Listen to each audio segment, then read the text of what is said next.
Karthik Deepa serial August 26 இன்றைக்கான எபிசோடுக்கான review தாங்க நம்ம இந்த வீடியோவில் பார்க்க போகிறோம். எபிசோடை ஸ்டார்ட் பண்ணுறதுக்கு முன்னாடி இந்த வீடியோவை மறக்காமல் லைக் பண்ணிக்கோங்க. உங்களுடைய ஒவ்வொரு லைக்ஸும் அடுத்து வீடியோ போடுறதுக்கு எங்களுக்கு கொஞ்சம் இன்ட்ரெஸ்டிங்காகவும் என்கரேஜிங்காகவும் இருக்கும். எபிசோடு எப்படி ஸ்டார்ட் ஆகுதுன்னா, நம்ம தர்மலிங்கத்தை காமிக்கிறாங்க. தர்மலிங்கம் வந்துட்டு அந்த ஜோசியக்கார்ட்ட பேசிக்கிட்டு இருக்காரு. அந்த ஜோசியக்காரர் சொல்கிறாரு, இங்கே பாருங்கள், நீங்கள் வேணும்னா இந்த விஷயத்தை சாதாரணமாக எடுத்துக்கலாம், ஆனால் இது எவ்வளோ பெரிய பிரச்சனைன்னு உங்களுக்கு இன்னுமே புரிய மாட்டேங்குது. தயவு செஞ்சு சொல்கிறத கேளுங்க, இந்த கல்யாணத்தை நிப்பாட்டுங்க, நாங்கள் சொல்கிற விஷயத்த சாதாரணமாக எடுத்துக்காதீங்க அப்படின்ட்டு அந்த ஜோசியக்காரர் சொல்கிறாரு. அப்போ தர்மலிங்கம் சொல்கிறாரு, இங்கே பாருங்கய்யா, நீங்கள் சொன்ன மாதிரி நாங்கள் சம்மதி அம்மா கிட்ட எல்லா விஷயத்தையும் சொல்லிட்டோம். இந்த கல்யாணத்தை நடத்த வேணாம், இதனால் உங்கள் உயிருக்கு ஆபத்துன்னு சொன்னோம். ஆனால் அவங்க என்ன சொல்கிறாங்கன்னா, கார்த்தியோட கல்யாணத்தை நான் பார்க்கல, அதனால் கார்த்தியோட கல்யாணத்தை பார்த்துட்டு நான் செத்தாலும் பரவாயில்ல அப்படின்னு சொல்கிறாங்க. நாங்கள் எவ்வளவோ சொல்லி பார்த்தோம், இந்த கல்யாணத்தை நடத்தாதீங்க, இதனால் உங்கள் உயிருக்கு ஆபத்து, உங்கள் உயிருக்கு ஏதாவது ஆபத்து வந்துச்சுன்னா எங்கள் பொண்ணை தான் எல்லாருமே தப்பாக பேசுவாங்க அப்படின்னு. ஆனால் அபிராமி அம்மா கொஞ்சம் கூட காதலே வாங்கலை. நாங்கள் எப்படி தான் அவங்கள கன்வின்ஸ் பண்ணுறது, இங்கே பார்த்தீங்களா கல்யாணம் வரைக்கும் கொண்டுட்டு வந்துட்டாங்க அப்படின்னு. இதை கேட்டுட்டு ஜோசியக்காரர் சொல்கிறாரு, நான் சொன்ன விஷயத்த நீங்கள் இன்னுமே சீரியஸாக எடுத்துக்கவே இல்லை. அவங்க சொல்கிறவங்க அப்படி தான் சொல்லுவாங்க, நீங்கள் தான் எப்படியாவது இந்த கல்யாணத்தை நிப்பாட்டி அவங்க உயிரை காப்பாற்றணும். இங்கே பாருங்கள், நான் எங்கேயோ போக வேண்டியனா, ஆனால் திடீர்னு உங்கள் மண்டபத்துக்கு எதுக்க நான் வந்த ஆட்டோ கெட்டு போகணும்னு ஏதாவது விதி இருக்கா? ஆனால் நான் வந்த வழியில் டக்குன்னு ஆட்டோ கெட்டு போச்சு, திரும்பி பார்த்தா நீங்கள் நிற்கிறீங்க. கடவுளா என்ன கொண்டாந்து உங்ககிட்ட சேர்த்துருக்காங்க பார்த்தீங்களா? அப்போ இந்த கல்யாணம் நடக்கக்கூடாது அப்படின்னு தானே அர்த்தம். நீங்கள் எப்படியாவது இந்த கல்யாணத்தை நிப்பாட்டுங்க. என்ன தான் தீபா வந்துட்டு மறுபடியும் தாலி கட்டிக்கலனாலும் அவள் அந்த வீட்டோட மருமக தானே, அதை யாராதையும் தடுக்க முடியாதுல்ல அப்படின்னு. இதை கேட்டுட்டு தர்மலிங்கம் சொல்கிறாரு, ஐயா நீங்கள் சொல்கிறதும் சரிதான், என்னதான் இந்த கல்யாணம் நடக்காமல் இருந்தாலும் தீபா அந்த வீட்டோட மருமக தானே, எல்லாருமே தீபாவை இப்போவும் போல் கொண்டாடுவாங்க தானே. சரி, நாங்கள் உடனே எப்படியாவது கல்யாணத்தை நிப்பாட்டுறோம் அப்படின்னு சொல்லிட்டு தர்மலிங்கம் ஜோசியக்காரருக்கு வாக்கு கொடுக்குறாங்க. அப்போ அந்த ஆட்டோக்கார தம்பி வந்துட்டு, சார் வண்டி சரியாயிட்டு அப்படின்னு சொல்ல ஜோசியக்காரரும் சரிப்பா அப்படின்னு சொல்லிட்டு நேராக தர்மலிங்கத்தை பார்த்து, இங்கே பாருங்கள், நான் சொன்ன விஷயத்த தயவு செஞ்சு ரொம்ப சாதாரணமாக எடுத்துக்காதீங்க, சீக்கிரம் போயிட்டு அந்த கல்யாணத்தை நிப்பாட்டுற வழியை பாருங்கள் அப்படின்னு சொல்லிட்டு ஜோசியக்காரர் அந்த இடத்துலேருந்து போகிறாரு. அப்போ தர்மலிங்கம் சொல்கிறாரு ஜானகி கிட்ட, இங்கே பாரு ஜானகி, நம்ம இந்த விஷயத்த ரொம்ப சாதாரணமாக எடுத்துக்கிட்டோமோன்னு தோணுது. சம்மந்தியமாக என்ன தான் சொன்னாலும் அவங்க உயிர் நமக்கு முக்கியம் இல்லை, அவங்களுக்கு எந்த ஆபத்தும் வராமல் பார்த்துக்க வேண்டியது நம்ம பொறுப்பு தானே. ஒருவேளை தீபாவுக்கு மட்டும் இந்த விஷயம் தெரிஞ்சிச்சுன்னா கண்டிப்பாக தீபா நம்மளை சும்மா விட மாட்டான், எதுக்காக இந்த விஷயத்த சொல்லலை அப்படின்னு நம்ம மேலே கோச்சிப்பான். அதனால் நம்ம போயிட்டு இந்த விஷயத்த சொல்லிடுவோம் அப்படின்னு சொல்ல இது எல்லாத்தையுமே ஆனந்த் காதில் வாங்கிடுறாரு. அப்போ நம்ம தர்மலிங்கமும் ஜானகியும் திரும்பி பார்க்க ஆனந்த் கேட்குறாரு, அந்த ஜோசியக்காரர் சொன்னது எல்லாத்தையுமே நான் காதில் வாங்கிட்டேன், தீபா கார்த்தியோட கல்யாணம் நடந்தால் எங்கள் அம்மா உயிருக்கு ஆபத்து அப்படின்னு. தர்மலிங்கம் சொல்கிறாரு, ஆமாம் தம்பி, நாங்கள் சொல்கிறத ஒரு நிமிஷம் கேளுங்க அப்படின்னு. அப்போ ஆனந்த் சொல்கிறாரு, இல்லை, தீபா கார்த்தியோட கல்யாணத்தை விட என் அம்மாவோட உயிர் தான் எனக்கு ரொம்ப முக்கியம், எங்கள் அம்மா எங்களை விட்டு போகக்கூடாது, நான் இப்பயே போயிட்டு கார்த்திக்கிட்ட சொல்கிறேன் அப்படின்ட்டு வேகமாக ஆனந்த் போகிறாரு. அப்போ ஜானகி சொல்கிறாங்க, என்னங்க இப்படி ஆகிருச்சு, நம்ம போயிட்டு சம்மந்தியம்மா கிட்ட சொல்லிடுவோம் அப்படின்னு சொல்ல தர்மலிங்கமும், ஆமாம் நம்ம உடனே போயிட்டு தர்மலிங்கம் சம்மந்தியம்மா கிட்ட சொல்கிறது ரைட்டு தான் அப்படின்னு சொல்லிட்டு தர்மலிங்கமும் ஜானகியும் நேராக வந்துட்டு அபிராமியை போய் பார்க்குறாங்க. அப்போ அபிராமி கேட்குறாங்க, என்ன ரெண்டு பேரும் ரொம்ப பதட்டமாக இருக்கீங்க, ஏதாவது பிரச்சனையா அப்படின்னு. அப்போ தர்மலிங்கம் சொல்கிறாரு, சம்மந்தியம்மா ஒரு சின்ன பிரச்சனை ஆகிருச்சு அப்படின்னு. அபிராமி கேட்குறாங்க, என்னென்னு சொல்லுங்கள் அப்படின்னு. அப்போ ஜானகி சொல்கிறாங்க, சம்மந்தியம்மா அன்றைக்கி ஒரு ஜோசியக்காரை பார்த்தோம்ல, இந்த கல்யாணம் கூட நடக்கக்கூடாது, நடந்தால் உங்கள் உயிருக்கு ஆபத்துன்னு சொன்னார்ல, அவரை இப்போ எதிர்ச்சியாக மண்டபத்தில் பார்த்தோம், அவர் மறுபடியும் இந்த கல்யாணம் நடக்கவே வேணாம் அப்படின்னு ரொம்ப ஸ்ட்ராங்காகவும் ரொம்ப அழுத்தமாகவும் சொல்லிட்டு போகிறாரு. அவர் சொல்லிட்டு போகிறத பார்த்தா கண்டிப்பாக ரொம்ப பெரிய பிரச்சனை இருக்குன்னு தோணுது, தயவு செஞ்சு இந்த கல்யாணத்தை நிப்பாட்டிருங்க அப்படின்னு. ஆனால் அபிராமி சொல்கிறாங்க, இங்கே பாருங்கள், உங்ககிட்ட நான் ஏற்கனவே சொன்னது தான், தீபா கார்த்தியோட கல்யாணம் நடக்கும் அப்படின்னு.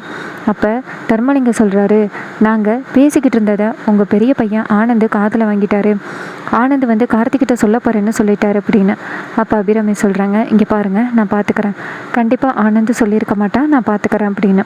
தர்மலிங்கம் சொல்கிறாரு, சம்மந்தியம்மா நாங்கள் மறுபடியும் கேட்குறோமே அப்படின்னு கோச்சிக்காதீங்க, தயவு செஞ்சு இந்த கல்யாணத்தை நிப்பாட்டிருங்க அப்படின்னு. ஆனால் அபிராமி சொல்கிறாங்க, இங்கே பாருங்கள், என்ன நடந்தாலும் இந்த கல்யாணத்தை மட்டும் நான் நிப்பாட்டவே மாட்டேன் அப்படின்னு சொல்லிட்டு அபிராமி தர்மலிங்கத்துக்கிட்டேயும் ஜானகிக்கிட்டேயும் நீங்கள் போயிட்டு கல்யாணத்துக்கான ஏற்பாடுகளை பண்ணுங்கள் அப்படின்னு சொல்ல தர்மலிங்கமும் ஜானகியும் சோகமாக அந்த இடத்துலேருந்து போகிறாங்க. இன்னொரு பக்கம் அபிராமி ஆனந்தை தேடுறாங்க. ஆனந்த் கார்த்தியை தேடிக்கிட்டு இருக்காரு. அப்போ நம்ம அபிராமி ஆனந்தை பார்த்துட்றாங்க. அபிராமி நேராக ஆனந்தன்னு கூப்பிட அப்போ ஆனந்த் அந்த இடத்துக்கு வராரு. வந்துட்டு சொல்லுங்கம்மா எதுக்கு என்னை கூப்பிட்டீங்க அப்படின்னு கேட்க அபிராமி சொல்கிறாங்க, நீ என்னப்பா யாரையோ தேடிக்கிட்டு இருக்க மாதிரி தெரியுது அப்படின்னு. அப்போ ஆனந்த் சொல்கிறாரு, அம்மா நான் கார்த்தியை தாம்மா தேடிக்கிட்டு இருக்கேன் அப்படின்னு. அப்போ அபிராமி சொல்கிறாங்க, எதுக்குப்பா நீ கார்த்தியை தேடிக்கிட்டு இருக்க, அவன்கிட்ட நீ என்ன சொல்ல போகிற அப்படின்னு ஆனந்த் சொல்கிறாரு. அம்மா கண்டிப்பாக நீங்கள் இந்த விஷயத்த சொல்ல வேணாம் அப்படின்னு தான் சொல்லுவீங்க. தீபா கார்த்தியோட கல்யாணம் நடந்துச்சுன்னா உங்கள் உயிருக்கு ஆபத்தா? எப்படிம்மா? என்ன தான் இருந்தாலும் தீபா தானே இந்த வீட்டோட மருமக, அதில் எந்தவித மாற்றமும் கிடையாது. அதுக்காக ஊரை கூட்டி கல்யாணத்தை பண்ணி உங்கள் உயிரை காவ வாங்கணும்னு அர்த்தம் கிடையாதுமா அப்படின்னு. அப்போ அபிராமி சொல்கிறாங்க, இங்கே பாருப்பா, ஒவ்வொரு முறையும் தீபாவோட கழுத்தை பார்க்கும் பொழுது எனக்கு ரொம்ப சங்கடமாக இருக்குது. தீபாவோட கழுத்தில் வெறும் மஞ்சு கயிறு கிடக்கிறத பார்த்தா எனக்கு மனசு ரொம்ப சங்கடமாக இருக்குப்பா. அதனால தான் இந்த கல்யாணத்தை நடத்தியே ஆகணும் அப்படின்னு முடிவுக்கு வந்துட்டேன். இங்கே பாரு, இந்த கல்யாணம் நடந்தே ஆகணும், எனக்கு எதுவும் ஆகாதுப்பா, கவலைப்படாது அப்படின்னு. ஆனால் ஆனந்த் சொல்கிறாரு, அம்மா உங்கள் உயிருக்கு ஆபத்து வரும்னு தெரிஞ்சு இப்படிப்பட்ட ஒரு விஷயத்த எங்களால் எப்படிமா பண்ண முடியும்? தயவு செஞ்சு சொல்கிறது கேளுங்கம்மா, இந்த கல்யாணத்தை நிப்பாட்டிடலாமா? என்னதான் இருந்தாலும் தீபா தானே இந்த வீட்டோட மருமக, அதை யாராலம்மா மாற்ற முடியும் அப்படின்னு. ஆனால் அபிராமி சொல்கிறாங்க, இல்லைப்பா தயவு செஞ்சு நான் சொல்கிறது கேளு, இந்த கல்யாணம் நடந்தே ஆகணும். இங்கே பாரு, இந்த விஷயத்தை பற்றி நீ யாருக்கிட்டையும் சொல்ல மாட்டேன்னு அம்மா மேலே சத்தியம் பண்ணு அப்படின்னு. இதை கேட்டுட்டு ஆனந்த் தயங்கி நிற்கிறாரு. அப்போ அபிராமி சொல்கிறாங்க, சத்தியம் பண்ணுப்பா அப்படின்னு. அப்போ ஆனந்த் கை நீட்டி சத்தியம் பண்ணுறாரு. அப்போ ஆனந்த் சொல்கிறாரு, அம்மா உங்களுக்கு ஏதாவது ஆகிருச்சுன்னா என்னால் மனசு தாங்க முடியாது அப்படின்னு. அபிராமி சொல்கிறாங்க, இங்கே பாருப்பா, எனக்கு முழு நம்பிக்கை இருக்குது, எனக்கு எதுவும் ஆகாது, நீங்கள் எல்லாருமே எனக்கு துணையாக இருக்கீங்களா, அப்புறம் என்னப்பா அப்படின்னு. இன்னொரு பக்கம் நம்ம கார்த்தியை காமிக்கிறாங்க. கார்த்தி வந்துட்டு எங்கே பார்த்தாலும் யாராவது இருக்காங்களா, யாராவது தெரியாதவங்க இருக்காங்களா அப்படின்னு தேடிக்கிட்டு இருக்காங்க. அப்படின்னு பார்த்து நம்ம கார்த்திக்கு நேராக சரவணன் கால் பண்ணுறாரு. அப்போ கார்த்தி ஃபோன் அட்டன் பண்ணி, சொல்லுங்கள் சரவணன், ஏதாவது லீடு கிடச்சிச்சா, அந்த ரியாவும் ரம்யாவும் எங்கே இருக்காங்கன்னு தெரிஞ்சிச்சா அப்படின்னு. அப்போ சரவணன் சொல்கிறாரு, கார்த்தி எங்கே பார்த்தாலுமே தேடிக்கிட்டு தான் இருக்கோம், அந்த ரியாவையும் ரம்யாவையும் எங்கேயுமே இருக்கிற மாதிரி தெரியல, இந்த சிட்டியை விட்டு வெளியில் போன மாதிரியும் தெரியல. எனக்கு என்னமோ அந்த மண்டபத்துக்குள்ளே தான் அவங்க மாறு விஷயத்தில் இருப்பாங்களோ அப்படின்னு ரொம்ப டவுட்டாக இருக்குது கார்த்தி அப்படின்னு. அப்போ கார்த்தி சொல்கிறாரு, இங்கே எல்லாத்தையும் நாங்கள் செக் பண்ணிட்டோம், யாருமே இருக்கிற மாதிரி தெரியலையே, வந்திருக்கிறது எல்லாமே எங்கள் ரிலேஷன் தான் அப்படின்னு. சரவணன் சொல்கிறாரு, கார்த்தி ஒருவேளை அப்படிப்பட்ட ஒரு மாறு விஷயத்தில் கூட வந்திருக்கலாம்ல கார்த்தி, எதுக்கும் நீ உஷாராக இரு, நான் அங்கே வந்துக்கிட்டே இருக்கேன் அப்படின்னு. இது கேட்டுட்டு கார்த்தியும் சரி சரவணன் அப்படின்னு சொல்லிட்டு காலை கட் பண்ணுறாங்க. இன்னொரு பக்கம் சரவணன் இன்னொரு போலீஸ்கிட்ட சொல்கிறாங்க, அந்த ரியாவும் ரம்யாவும் அப்படி எங்கே தான் போயிருப்பாங்க, சரி சீக்கிரம் மண்டபத்துக்கு வண்டி விடுங்க, அங்கே போய் பார்ப்போம் அப்படின்னு சொல்கிறாங்க. இன்னொரு பக்கம் நம்ம கார்த்தியை காமிக்கிறாங்க. கார்த்திகிட்ட அருண் நேராக வந்து பேசுகிறாரு. கார்த்தி கேட்குறாரு, அண்ணா ஏதாவது தடயம் கிடச்சிச்சா அப்படின்னு. அப்போ அருண் சொல்கிறாரு, கார்த்தி இந்த மண்டபத்துக்குள்ளே நம்ம ரிலேஷனை தவிர்த்து வேறு யாருமே வந்திருக்க மாதிரி தெரியல, ஸோ நீ எதுக்கும் கவலைப்படாத கார்த்தி, எல்லாமே வந்து டைட் செக்யூரிட்டியாக தான் இருக்குது, கண்டிப்பாக வந்துட்டு வேறு யாரும் வந்திருக்கிறதுக்கு சான்ஸே இல்லை, எல்லாமே நம்ம ரிலேஷன் தான்ப்பா அப்படின்னு. இது கேட்டுட்டு கார்த்தி சொல்கிறாரு, சரிண்ணா அப்படின்னு. அப்போ அருண் சொல்கிறாரு, கார்த்தி இன்னும் கொஞ்சம் நேரத்தில் உனக்கு கல்யாணம், தயவு செஞ்சு அதை பற்றி எதையும் யோசிக்காமல் நீ போயிட்டு ரெஸ்ட் எடுப்பா அப்படின்னு. இது கேட்ட கார்த்தியும் சரி அப்படின்னு சொல்லிட்டு அந்த இடத்துலேருந்து போகிறாரு. அதுக்கப்புறமா சீனஸு பண்ணி நம்ம தீபாவை காமிக்கிறாங்க. தீபாவை வந்து கட்டி போட்டிருக்காங்க. அப்போ நம்ம தீபா வந்துட்டு நினைக்கிறாங்க, எப்படியாவது இந்த இடத்த விட்டு போகணுமே, இந்த இடத்த விட்டு எப்படி போகிறது, நம்மளை கண்டிப்பாக இவனுங்க வெளியில் விட மாட்டானுங்க, நம்ம எப்படி இந்த இடத்த விட்டு தப்பிச்சு போகிறது அப்படின்னு தீபா ரொம்ப யோசனையாக இருக்காங்க. அந்த நேரம் பார்த்து தீபாவுக்கு ஒரு யோசனை வருது. என்னென்னா, இவனுங்க கிட்ட கண்டிப்பாக ஏதாவது சொன்னால் விட்டுருவானுங்க அப்படின்னு சொல்லிட்டு நேராக நம்ம தீபா அந்த ரவுடிங்க கிட்டே, இங்கே பாருங்கண்ணா, அர்ஜென்ட்டாக எனக்கு பாத்ரூம் ஆகுது, போகணுண்ணா, என்னை விடுங்கண்ணா அப்படின்னு. அதுக்கு அந்த ரவுடி சொல்கிறான், இங்கே பாரு, தேவையில்லாமல் போய் சொல்லி இந்த இடத்துலேருந்து தப்பிச்சு போகணும்னு நினைக்காத அப்படின்னு. அப்போ தீபா சொல்கிறாங்க, அண்ணா உண்மையிலே எனக்கு அவசரமாக பாத்ரூம் வருதுண்ணா, நான் போயே ஆகணும், தயவு செஞ்சு புரிஞ்சுக்கோங்க அண்ணா அப்படின்னு. அப்போ இன்னொரு ரவுடி சொல்கிறான், இங்கே பாருடா, பாவம் ஒரு பொண்ணு கேட்குது, அந்த பொண்ணுக்கு ஹெல்ப் பண்ணாமல் இருக்க முடியுமா, சொல்கிறது கேளு, அந்த பொண்ணை ரிலீஸ் பண்ணுடா அப்படின்னு. அப்போ இன்னொரு ரவுடி சொல்கிறான், இங்கே பாரு, நீ தேவை இல்லாமல் இவ சொல்கிறத நம்பாத, எனக்கு என்னமோ இவ சொல்கிறத பார்த்தா எனக்கு நம்பிக்கையே இல்லை, கண்டிப்பாக இவ வந்துட்டு பொய் சொல்கிறா அப்படின்னு தான் தோணுது அப்படின்னு. இதை கேட்டுட்டு அந்த ரவுடி சொல்கிறான், இங்கே பாரு, இது பொண்ணுப்பா அப்படின்னு. உடனே அந்த ரவுடி சொல்கிறான், சரி ஓகே, இவளுக்கு வந்துட்டு நீ தான் காவலுக்கு போகணும் அப்படின்னு. இதை கேட்ட அந்த ரவுடியும் சரி அப்படின்னு சொல்ல தீபாவோட கட்டை பிடிச்சி அவுத்து விடுறாங்க. அப்போ தீபா நினைக்கிறாங்க, இந்த வாய்ப்பை பயன்படுத்தி நம்ம எப்படியாவது இந்த இடத்துலேருந்து தப்பிச்சு போகணும் அப்படின்னு தீபா நினைக்கிறாங்க. தீபா நேராக வந்துட்டு அந்த பையன் கூட போகிறாங்க. அந்த பையன் நேராக ஒரு மாடிக்கு கூட்டிகிட்டு போகிறான். அங்கே போனதோட அந்த பையன் ஒரு ரூமை காமிச்சு இங்கே தான் போகணும் போ அப்படின்னு சொல்ல நம்ம தீபாவும் சரி அப்படின்னு சொல்லிட்டு அந்த ரூமுக்குள்ளே போகிறாங்க. அப்போன்னு பார்த்து அந்த ரவுடிக்கு ஒரு முக்கியமான கால் வருது. உடனே அந்த ரவுடி ஃபோன் அட்டன் பண்ணி பேசிக்கிட்டு இருக்கான் திரும்பி நின்று. இந்த சூழ்நிலையை பயன்படுத்தணும் நம்ம தீபா நினைக்கிறாங்க. எப்படியாவது இந்த இடத்த விட்டு போகணும், அதுக்கு இந்த ரவுடியை ஏதாவது பண்ணணுமே அப்படின்ட்டு திரும்பி பார்க்குறாங்க. பார்த்தா கீழே ஒரு கட்டை கிடக்கு. உடனே தீபா இதுதான் நமக்கு கிடைச்ச ஒரு நல்ல வாய்ப்பு அப்படின்ட்டு அந்த கட்டையை கையில் எடுக்கிறாங்க. கட்டையை கையில் எடுத்து மெதுவாக எந்த சத்தமும் இல்லாமல் அந்த ரவுடிக்கு பின்னாடி நடந்து போகிறாங்க. நடந்து போயிட்டு கையில் அந்த ரவுடி சின்சியராக ஃபோன் பேசிக்கிட்டு இருக்கான். அப்போ நம்ம தீபா அந்த ரவுடியை கட்டையால் ஓங்கி ஒரு அடி அடிக்கிறாங்க. இதனால் அந்த ரவுடி சத்தம் போடுறான், ஐயோ அம்மா அப்படின்னு. அப்போ உள்ளார நிற்கிற ரவுடிகளுக்கு சத்தம் கேட்டுருது. அப்போ ஒரு ரவுடி சொல்கிறான், நீங்கள் எல்லாம் இங்கே இருங்கடா, நான் போய் பார்த்துட்டு வரேன் அப்படின்னு சொல்லிட்டு அங்கேருந்து வெளியில் வராங்க. வெளியில் வந்து பார்த்தா தீபா ஒரு ரவுடியை அடின்னு அடித்து பொழந்து கட்டிக்கிட்டு இருக்கிறத பார்க்குறாங்க. இதை பார்த்துட்டு அந்த ரவுடி ஷாக் ஆகி ஓடி போய் தடுக்க போகிறான். அப்போ அவனுக்கு சேர்த்து நம்ம தீபா கட்டையால் 2 சாத்துறாங்க. இதனால் அந்த ரவுடி மயக்கம் மட்டும் கீழே விழுகிறான். அதுக்கப்புறமா தீபா அந்த கட்டையை போட்டுட்டு எப்படியாவது இந்த இடத்த விட்டு தப்பிச்சு போகணும் அப்படின்னு நினச்சி ஓட ஆரம்பிக்கிறாங்க. நம்ம தீபா கொஞ்சம் தூரம் ஓடுறாங்க. ஓடினத்தோட ஒரு பெரிய ரோடு வருது. அப்போ தீபா நினைக்கிறாங்க, நம்ம எங்கே இருக்கிறோம்னே தெரியலையே, எப்படியாவது மண்டபத்துக்கு போகணுமே அப்படின்னு தீபா பயத்தில் இருக்காங்க. அப்போ ஒரு ஆட்டோ வருது. டக்குன்னு தீபா அந்த ஆட்டோவை நிப்பாட்டுறாங்க. ஆட்டோவை நிப்பாட்டி வளசரவாக்கம் மண்டபத்துக்கு போங்களேன் அப்படின்னு சொல்ல அவரும் சரிம்மா அப்படின்னு சொல்லிட்டு ஆட்டோவை ஸ்டார்ட் பண்ணுறாரு. நம்ம தீபா நினைக்கிறாங்க, எப்படியாவது அந்த கல்யாணத்தை நிப்பாட்டிடலாம், நம்ம சரியான நேரத்துக்கு இந்த இடத்துலேருந்து தப்பிச்சிட்டோம் அப்படின்னு தீபா நினைக்கிறாங்க. இன்னொரு பக்கம் உள்ளார இருக்கிற அந்த ரவுடிங்க, என்ன இது 2 பேரும் போன ஆளையே காணுமே, சரி வாங்கடா பார்ப்போம் அப்படின்ட்டு வெளியில் வராங்க. வெளியில் வந்து பார்த்தா அந்த 2 பேருமே மயக்கம் மட்டும் கிடக்கிறத பார்த்துட்டு தீபா காணாமல் போனதையும் பார்த்துட்டு அதிர்ச்சி ஆகுறாங்க. சரியான ஆளுடாவை லேடிஸ் வீக்னஸை பயன்படுத்தி ஈஸியாக அவள் தப்பிச்சிட்டாளே அப்படின்னு சொல்லிட்டு அவளை விடக்கூடாது, இல்லைன்னா மேடம் எங்களை கொன்னுடுவாங்க அப்படின்னு நினச்சி நேராக துரத்த ஆரம்பிக்கிறாங்க நம்ம தீபாவை. இன்னொரு பக்கம் சீனசி பண்ணி அந்த ரியாவை காமிக்கிறாங்க. ரியா சரியான கோவத்தில் உட்காந்துருக்காங்க. ஆளுக்கால வந்துட்டு நம்மளை என்கொயரி பண்ணுறது எனக்கு பிடிக்கவே இல்லை அப்படின்ட்டு ரியா கோவத்தில் இருக்காங்க. இன்னொரு பக்கம் அந்த தர்மலிங்கத்தையும் ஜானகியையும் காமிக்கிறாங்க. அப்போ ஜானகி சொல்கிறாங்க, இங்கே பாருங்கள், அந்த ஜோசியக்காரர் சொல்லிட்டு போனதுலேருந்து எனக்கு என்னமோ கொஞ்சம் பயமாக இருக்குது. நம்ம இந்த விஷயத்தை சாதாரணமாக எடுத்துக்கிறது ரொம்ப தப்புன்னு எனக்கு தோணுது. ஏற்கனவே தீபாவுக்கு இந்த விஷயம் தெரியும். ஆனால் நம்ம வந்துட்டு தீபா கிட்ட இது பொய்ன்னு சொல்லி ஏமாற்றி வச்சுருக்கோம். ஒருவேளை இந்த விஷயம் தீபாவுக்கு தெரிஞ்சிச்சுன்னா கண்டிப்பாக அவள் நம்ம மேலே ரொம்ப கோவப்படுவாள். உங்களுக்கு தெரிஞ்சே இப்படிப்பட்ட ஒரு விஷயத்தை மறைச்சிட்டிங்களே அப்படின்னு நம்ம மேலே ரொம்ப கோவப்படுவாள். அதனால் நம்ம சீக்கிரம் போயிட்டு தீபாவை எச்சரிக்கணும் அப்படின்னு சொல்ல தர்மலிங்கம் சொல்கிறாரு. ஜானகி, நானும் அதே தான் சொன்னேன். கண்டிப்பாக இந்த விஷயம் எல்லாருக்கும் ஒரு நாள் தெரிய தான் போகுது. அது இப்போவே தெரிஞ்சோன்னே தீபா கிட்ட சொன்னால் கண்டிப்பாக இந்த கல்யாணத்தை நிப்பாட்டுவா. அபிராமி அம்மா நம்ம மேடை கோச்சிக்கிட்டாலும் எந்தவித பிரச்சனையும் இல்லை அப்படின்னு சொல்லிட்டு 2 பேருமே சேர்ந்து நேராக தீபாவை பார்க்க போகிறாங்க. தீபா வந்துட்டு அதாவது தீபா விஷயத்தில் இருக்க ரூபா கதவை திறக்கிறாங்க. கதவை திறந்து அந்த தர்மலிங்கத்தையும் ஜானகியும் பார்த்துட்டு இது 2 எதுக்கு இங்கே வந்திருக்கு அப்படின்னு நினச்சிக்கிட்டு நேராக ரூம்குள்ளே வர்றாங்க. 2 பேருமே வந்து உட்காடுறாங்க. உட்காந்ததோட நம்ம தீபா கேட்குறாங்க, சொல்லுங்கப்பா என்ன வேணும் அப்படின்னு. தர்மலிங்கம் சொல்கிறாரு, அம்மா உங்ககிட்ட ரொம்ப முக்கியமான விஷயம் சொல்கிறதுக்காக தான்மா வந்தோம் அப்படின்னு. அப்போ தீபா கேட்குறாங்க, என்ன முக்கியமான விஷயம் சொல்லுங்கள் அப்படின்னு. அப்போ தர்மலிங்கம் சொல்கிறாரு, அன்னைக்கு கூட ஐஸ்வர்யா ஒரு விஷயத்த சொன்னாங்கல்ல, அது உண்மைதான் அப்படின்னு. அப்போ தீபா கேட்குறாங்க, ஐஸ்வர்யா அக்கா என்கிட்ட என்ன விஷயம் சொன்னாங்க சொல்லுங்கள் அப்படின்னு. அப்போ தர்மலிங்கம் சொல்கிறாரு, என்னம்மா அதுக்குள்ளேயும் மறந்துட்டியா அப்படின்னு. அப்போ தீபா சொல்கிறாங்க, இல்லை கல்யாண டென்ஷனில் மறந்துருப்பேன், சொல்லுங்கள் என்ன சொன்னாங்க அப்படின்னு.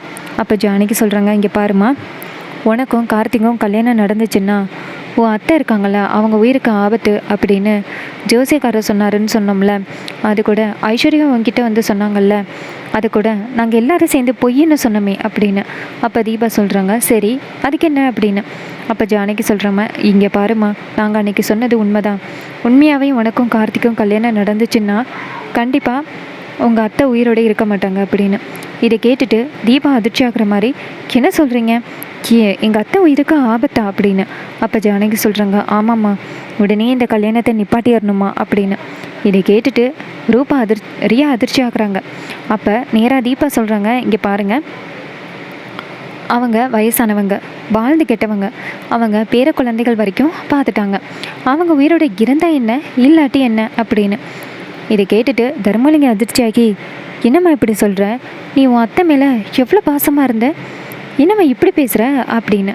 அதுக்கு தீபா சொல்கிறாங்க, இங்கே பாருங்கள், அவங்க வாழ்ந்து கெட்டவங்க, அவங்க எப்படி போனால் நமக்கு என்ன, இங்கே பாருங்கள், உங்களுக்கு முக்கியமான ஒரு விஷயம் என்ன, எனக்கும் கார்த்திக்கும் கல்யாணம் ஆகணும், நான் கார்த்தியை எந்த அளவுக்கு விரும்புகிறேன்னு உங்களுக்கு தெரியுமில்ல.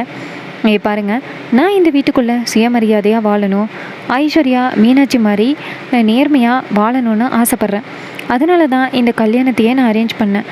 இந்த மாதிரி ஒரு சின்ன விஷயத்துக்கெல்லாம் இந்த கல்யாணத்தை நிப்பாட்டணும் அப்படின்னு அவசியம் கிடையாது. பத்திரிக்கை அடித்தாச்சு, பந்துக்கால் நட்டாச்சு, மண்டபம் வரைக்கும் வந்தாச்சு, இது வரைக்கும் தான் அந்த அபிராமிக்கு ஒன்றும் ஆகலை இல்லை, அப்புறம் என்ன நீங்கள் கவலைப்படுறீங்க, அந்த கல்யாணம் கண்டிப்பாக நடக்கும் அப்படின்னு. இதை கேட்டுட்டு தர்மலிங்கம் அதிர்ச்சி ஆகுறாரு. அப்போ ஜானகி சொல்கிறாங்க, என்னம்மா தீபா இப்படி பேசுகிற, நீ இந்த மாதிரி பேசினதே இல்லையேம்மா அப்படின்னு. அப்போ தீபா சொல்கிறாங்க, இப்போ தான் என் வாழ்க்கைக்காக நான் யோசிக்க ஆரம்பிச்சிருக்கேன்.